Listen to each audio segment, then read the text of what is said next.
Listen now of a time long past when sorcery thrived and wild adventure was forever in the offing. If you love the 80s, then it's a very high chance that you love this movie as well.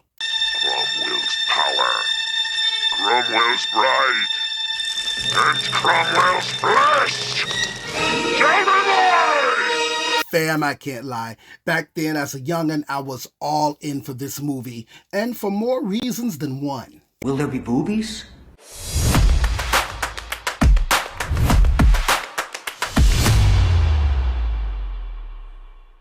Hey fam, it's your boy Rome. It's 1982, and the fantasy adventure genre was really doing its thing. But even though more people talk about their love for Conan the Barbarian, which I have to admit was the better movie, there was this crazy entertaining little film that was following close behind, The Sword and the Sorcerer. This movie carved out its own little space and fandom within that genre.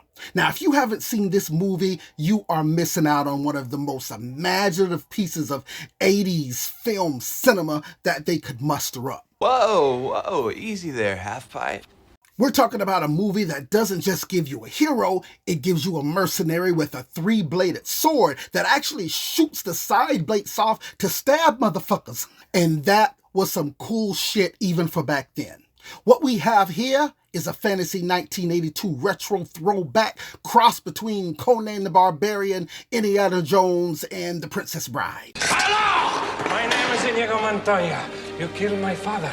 Prepare to die. The story follows Talon. He's a mercenary that's actually the heir to a kingdom that was stolen from him when he was just a kid. His family was murdered by this ruthless piece of shit named Cromwell, who, like most classic villains in fantasy movies, he fucks up by taking the help of witches and sorcerers. This one is named Zosha, and he gets the help from a witch to raise him from the dead so he can use him to gain more power. It lives!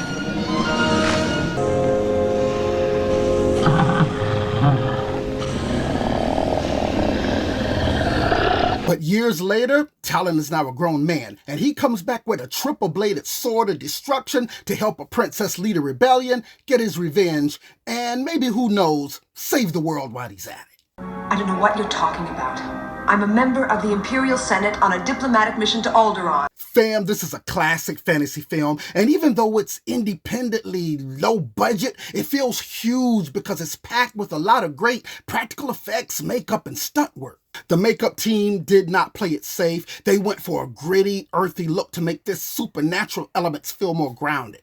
It has that lived-in fantasy atmosphere that makes the movie really feel authentic. Despite the camp, it became the most profitable independent film of that year, bringing in over $39 million on a $4 million budget.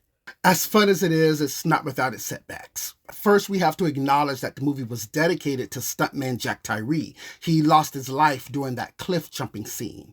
The actor that played the sorcery, Zosha, he ended up having his contacts fused to his eyes because of some kind of chemical that they were using on set, and they had to surgically remove those contacts. The great Oliver Reed was originally supposed to be in the cast, but his ass got fired after he kept showing up drunk and went into the production office acting a complete ass. Hey, where the hell is that Peter Griffin?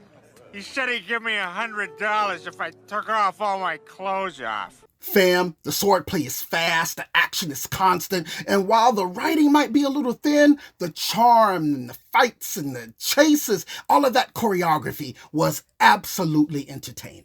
It's the kind of movie that you put on when you just want to see a good old-fashioned heroes, witches, sorcerers, sword fights, and titties. Sign me up! And not to mention some of the coolest practical effects of the 1980s. As you guessed, I love this movie. Me and my friends watched this movie so many times, it's insane. When you watch it now, it's wild how many movies that you could see that took from this movie here. It's an overlooked action flick that proves that you don't need a massive studio budget to create something with some soul. It's fun, and it's a cult classic for a reason. Coming in at 1 hour and 39 minutes, The Sword and the Sorcerer is streaming over on Tubi if you'd like to check it out for yourself, or hey, Maybe you already have. Whichever the case, fam, hit me up over in that comment section so we can keep the conversation going about this fantasy classic, because I would really love to hear your opinion. But as for mine, The Sword and the Sorcerer is watch list approved.